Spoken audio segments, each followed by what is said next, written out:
ഇന്ന് നമ്മൾ ഉണ്ടാക്കാൻ പോകുന്നത് വെണ്ടക്ക കറിയാണ്.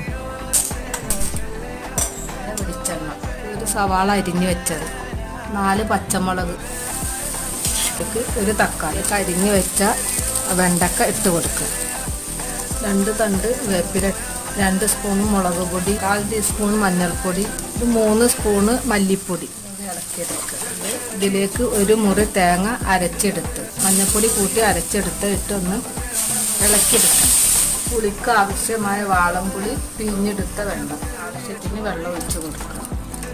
ഉപ്പ് ആവശ്യത്തിന് ഇട്ട് കൊടുക്കുക. ഇതൊക്കെ കറി റെഡി ആയിട്ടുണ്ട്. ഇതൊന്ന് താളിച്ച് കൊടുക്കുക. വെളിച്ചെണ്ണ, 1/4 ടീസ്പൂൺ കടുക്, 1 സ്പൂണ് ചെറിയ ഉള്ളി, 2 വേപ്പില, താളിച്ച് വെച്ച ഉള്ളി നമുക്ക് കറിയിലേക്ക് ഒഴിച്ച് കൊടുക്കാം.